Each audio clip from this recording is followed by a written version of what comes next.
नमस्ते दोस्तों, कैसे हैं आप सब लोग। आशा करती हूँ कि आप लोग बहुत अच्छे होंगे। आज मैं आपके सामने लेकर आई हूँ एक दूसरी कहानी, जिस कहानी का शीर्षक आप टाइटल पढ़ चुके होंगे। आपने देख ही लिया होगा थंबनेल पर कि एक दिव्यांग राजा और एक पेंटर की ये कहानी है।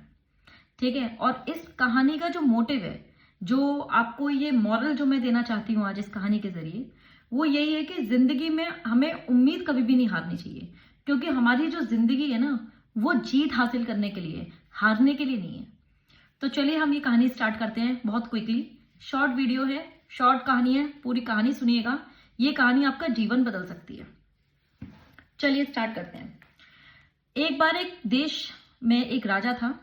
वो राजा बहुत ही अच्छा राजा था। उसके जो नेचर था, उसका जो व्यवहार था, उससे पूरी प्रजा बहुत सुखी थी। किसी भी प्रजा को कोई भी परेशानी नहीं थी। लेकिन उस राजा के संग में एक परेशानी थी कि वो राजा दिव्यांग था। दिव्यांग मतलब उसकी एक आंख नहीं थी और उसका एक पैर नहीं था। लेकिन तब भी वो अपना पूरा राजपाट इतनी अच्छी तरह संभालता था कि उससे पूरी जनता बहुत प्रसन्न रहती थी। खाने का इंतजाम, पीने का इंतजाम, गरीबों की सेवा, उसका पूरा टाइम इसी में निकलता था। वो राजा अपने राजपाट में मतलब फेमस था बहुत ज्यादा, कि मतलब हमारे राजा बहुत अच्छे हैं, सर्वसंपन्न था।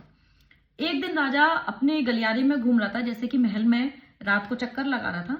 तो उसका एक लॉबी का एरिया था। राजा में महल का जो एरिया होता है, जहां पर बहुत सारी उसके गलियारे में पेंटिंग्स लगी हुई थी। उन पेंटिंग्स में एक्चुअली क्या होता है कि जैसे हम लोग जो हैं, वो अपने घर में अपने पूर्वजों की पेंटिंग्स लगाते हैं, उसी तरह से महल में भी पेंटिंग्स लगी हुई थी उसके पूर्वज की। उसके बड़े बाबा साहब, उसके बाबा साहब, उसके पिताजी, सबकी शानदार पेंटिंग्स लगी हुई थी। और वो उन पेंटिंग्स को देख के बहुत खुश हो रहा था, क्योंकि सबने बहुत अच्छे अच्छे काम किए हुए थे बिल्कुल उसी की तरह। तो वो मनी मन बहुत खुश हो रहा था कि मैं एक ऐसे घर से बिलोंग करता हूँ कि जहाँ मेरे बाप दादाओं ने बहुत अच्छा काम किया है, और बिल्कुल उनकी तरह ही, उनके नक्षत्रों पे ही मैं चल रहा हूँ और मैं एक अच्छा काम कर रहा हूँ। वो अपना फुली सेटिस्फाइड था, बिल्कुल संतुष्ट था वो अपने जीवन से। फिर वो अपने आगे बढ़ता है तो उसको एक खाली जगह मिलती है, जहां पर आगे चल के उसकी पेंटिंग लगेगी। जिस तरह से होता है कल्चर, कि पहले पुराने उसके बाबा का था, बड़े बाबा का, फिर बाबा का, फिर पापा का, अब उसकी चांस थी। तो वो ये सोचने लगा, इन सबकी पेंटिंग्स इतनी शानदार हैं, लेकिन मेरी पेंटिंग जो है वो इतनी शानदार नहीं लगेगी, क्योंकि वो लोग तो पूरे पूरे बिल्कुल सही सलामत थे, लेकिन मैं दिव्यांग हूं। मेरी जो भी पेंटिंग लगेगी वो बड़ी अजीब लगेगी, बहुत बेकार लगेगी। केवल इस बात से वो असंतुष्ट हो गया। उसका माइंड एकदम डिप्रेस हो गया। राजा जो है अपने कमरे में गया। खाना आया उसके लिए। उसने खाना खाया, लेकिन पूरी तसल्ली नहीं मिली उसको खाना खा के, क्योंकि उसके दिमाग में वो टेंशन घुस चुकी थी कि आगे चलकर मेरी जब यहाँ पर पेंटिंग लगेगी तो सब लोग मेरा इस पेंटिंग को देख के हंसी उड़ाएंगे, मजाक उड़ाएंगे। मैं इतना शानदार नहीं लगूंगा जितने मेरे फोर फादर्स लगते थे, जितने मेरे पूर्वज लगते थे।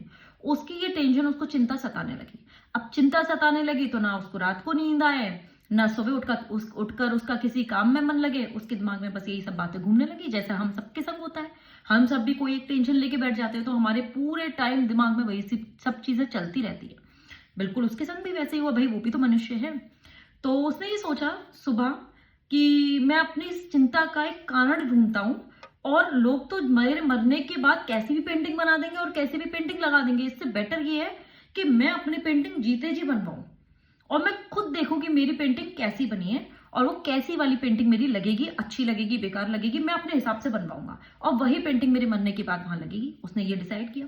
अब उसने राज्य में पूरे में ढिंडोरा पिटवा दिया। सबने ढिंडोरा पिटवा दिया उसने राज्य में, कि जो भी राजा की सबसे सुंदर और शानदार पेंटिंग बनवाएगा उसको शानदार इनाम दिया जाएगा। राजा के मन में जो ललक लग रही थी, उसकी वजह से ढिंडोरा पिट गया। अब पूरे राज दरबार में सब लोग इकट्ठे हो गए राजा की शानदार पेंटिंग्स देखने के लिए। और दरबार में बाकी पेंटर्स भी बुलाए गए, जो राजा की बहुत अच्छी पेंटिंग बना के देंगे। उसमें से बहुत सारे पेंटर्स जो आए, वो मन में ये भी सोचने लगे कि अगर हमने बहुत अच्छी पेंटिंग बनाई तो हमें इनाम मिल जाएगा, लेकिन अगर हमने नहीं बनाई अच्छी और राजा को नहीं पसंद आई तो हमारे को कारावास की सजा दे दी जाएगी, या कोई भी सजा दी जाएगी जिससे वो लोग सब पीछे हट गए। कोई भी राजा की पेंटिंग बनाने के लिए तैयार नहीं हो रहा था। फिर भी राजा ने उनको बहुत बड़े बड़े लालच दिए कि मैं ये दूंगा, मैं वो दूंगा, सोने की अशर्फियां दूंगा, मैं तुम्हारे लिए ये करूंगा, वो करूंगा। तो कुछ 10-12 पेंटर्स राजी हो गए राजा की पेंटिंग बनाने के लिए। पेंटिंग का काम शुरू हो गया, सबने पेंटिंग बनाना शुरू कर दी। तो सबने पेंटिंग बनाई और जब सब राजा के सामने प्रस्तुत हुए, सारी पेंटिंग्स प्रस्तुत हुई, तो राजा को किसी की भी पेंटिंग पसंद नहीं आई। राजा ने सबको कारावास में डाल दिया और सुबह की उनकी उम्र कैद की फांसी की सजा, उम्र कैद की नहीं सॉरी फांसी की सजा उसको सुना दी गई, सारे पेंटर्स को। अब सारे पेंटर्स के चारों खाने चित, अब सब रोने लग गए। सब कारावास की सजा में सब लोग जेल में डाल दिए गए थे, तो अब सब जेल में बैठे बैठे सब रोने लगे, सब सोचने लगे अब क्या होगा, हमने तो बेफालतू में लालच में आके और राजा की बात मान ली और ये किया वो किया, अब हम तो अच्छी पेंटिंग नहीं बना पाएंगे, अब तो कल सुबह हमारे को फांसी दे दी जाएगी। उनमें से एक 12 साल का एक लड़का था जो बचपन से ही पेंटिंग्स करता था और पेंटिंग से ही अपना घर चला रहा था। उसने भी राजा को पेंटिंग बना कर दी थी, लेकिन उसकी भी पेंटिंग फेल हो गई। लेकिन उसने ये सोचा कि अब मेरे पास केवल इस रात का समय है, मैं इस रात में चाहूं तो अपनी जिंदगी बचा सकता हूं और चाहूं तो मैं फांसी की सजा ले सकता हूं, तो क्यों ना मैं अपनी जिंदगी को बचाने के लिए कुछ करता हूं। अब उसके पास केवल 6-7 घंटे ही रह गए थे अपनी जिंदगी को बचाने के लिए। तो उसने एक ट्रिक लगाई और उसने राजा से कहा कि राजा साहब, मेरी बस आपसे एक गुजारिश है कि कल सुबह मेरे को जब फांसी की सजा दी जाए तो बस एक बार मुझे एक मौका दिया जाए कि मैं आपको अपनी एक पेंटिंग दिखा सकूं जो मैं आपके लिए रात को प्रिपेयर करूंगा, तैयार करूंगा। राजा उसकी बात मान गया। उस लड़के ने पूरी रात कड़ी मेहनत करी और एक बहुत ही खूबसूरत पेंटिंग उसने तैयार करी और सुबह वो राजा के सामने प्रस्तुत हुआ। उसकी पेंटिंग देखने के लिए बहुत सारे लोग, क्योंकि सबको पता लग गई, तो सब लोग उपस्थित हो गए दरबार में। सब लोग बड़े उत्सुक थे कि हम देखें कि राजा की पेंटिंग कैसी बनाई है उसने, कि वो अपनी फांसी की कैद से बच जाएगा, कि वो फांसी लगने से बच जाएगा, ऐसी क्या पेंटिंग बनाई है उसने। राजा के सामने वो पेंटिंग प्रस्तुत करी गई। जैसे ही राजा ने पेंटिंग देखी, राजा की आंखें खुली की खुली रह गई, फटी की फटी रह गई। राजा देख के चौंक गया। सबसे पहले राजा खड़ा हुआ और उसने ऐसे तालियों से उसका स्वागत किया, उसके पीठ पे हाथ मारा, उसकी पीठ थपथपाई और उसकी खूब प्रशंसा करी। आपको पता है उस लड़के ने क्या बनाया? उस लड़के ने अपने दिमाग का यूज किया और उस लड़के ने राजा को एक घोड़े पर बिठाया। घोड़े पर बिठाने की वजह से राजा को जो पोस्टर था वो बैठा हुआ आया, और क्योंकि उसका राजा का पोस्टर बैठा हुआ आया तो डेफिनेट सी बात है कि अगर हम ऐसे बैठेंगे तो हमारे इस तरफ का ही पोस्टर दिखेगा। तो वही हुआ, राजा का एक तरफ का पोस्टर दिख रहा था और एक तरफ का नहीं दिख रहा था। उसकी वजह से राजा की केवल एक ही टांग दिखाई गई पेंटिंग में। क्योंकि राजा एक ही टांग का था तो वो चीज साबित हो गई कि भी राजा का एक ही पैर है और वो घोड़े पर है, तो एक ही पेंटिंग में एक ही पैर दिख रहा है। और दूसरी चीज, क्योंकि राजा काना था तो उस लड़के ने दिमाग लगा के उस राजा के इस तरीके से, जैसे वो निशाना साध रहा है और उसकी एक आंख बंद है, इस तरीके से उसने पेंटिंग में दिखाया कि राजा घोड़े पर बैठा है और वो कोई शिकार कर रहा है जिससे राजा की एक आंख बंद है। तो उसकी सूझबूझ से वो पेंटिंग गलत भी नहीं थी और वो पेंटिंग खूबसूरत भी थी। तो इस कहानी से हमारे को ये शिक्षा मिलती है। अब आप ये सोचिए, चलिए शिक्षा तो बाद में बताऊंगी, लेकिन आप ये सोचिए कि उस लड़के ने कितनी अच्छी चीज करी। उस लड़के ने ये सोचकर हाथ पैर बांध कर नहीं बैठ गया कि मेरे को कल सुबह तो मरना ही है, अब मैं क्यों अपना दिमाग लगाऊं। यही हमारे जीवन में होता है। हम लोग ये सोच लेते हैं अब तो कुछ हो ही नहीं सकता, अब तो जिंदगी पॉइंटलेस हो चुकी है, चारों खाने चित्त हो चुके हैं, दूर दूर तक कोई सॉल्यूशन ही नहीं है। लेकिन नहीं, सॉल्यूशन हमारे सामने नहीं होता है तो हमारे दिमाग में होता है, हमें उसको यूज करना होता है केवल। मैंने एक जगह एक बात सुनी थी, वो बात आज मैं आपसे शेयर करूंगी, बहुत ही प्यारी बात है कि भगवान ने कितने सारे सीजन्स बनाए हैं। सर्दी भी बनाई है, गर्मी भी बनाई है, बरसात भी बनाई है। तो क्या हम कभी कहते हैं सर्दी हट जाए? क्या हम कभी कहते हैं गर्मी हट जाए?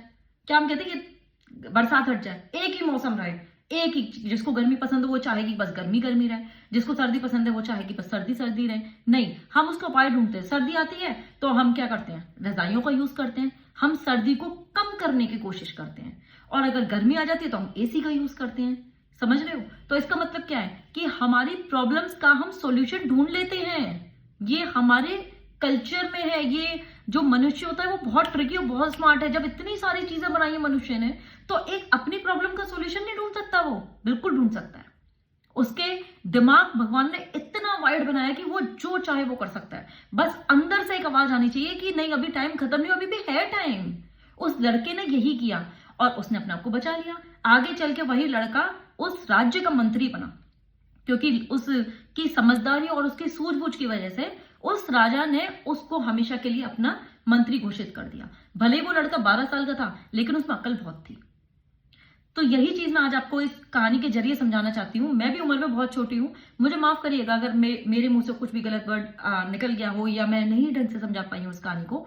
लेकिन मैं बस इतना जानती हूँ कि मैं खुद अपनी पर्सनल लाइफ में कभी भी हार कर नहीं बैठी। मेरी लाइफ में भी बहुत अप एंड डाउन आए हैं, लेकिन मेरे को ये लगता है बैठना नहीं है। हमेशा अपनी प्रॉब्लम का आप सॉल्यूशन ढूंढिए और हमेशा बैठो मत। आप कुछ ना कुछ करो। अपनी उम्मीद मत छोड़ो। आप कभी भी ये मत सोचो कि मैं नहीं कर सकती, मैं सब कुछ कर सकती हूँ या मैं सब कुछ कर सकता हूँ। बस एक उम्मीद जो हमारे अंदर की है ना, दूसरों से नहीं, हमें एक्सपेक्टेशंस दूसरों से नहीं रखनी है, सिर्फ अपने आप से। क्योंकि भगवान ने सबको सेम 2 आंखें, सेम नाक, सेम मुंह, सब कुछ सेम ही दिया है ना। किसी के पास एक्स्ट्रा नहीं है और ना किसी के पास कम है।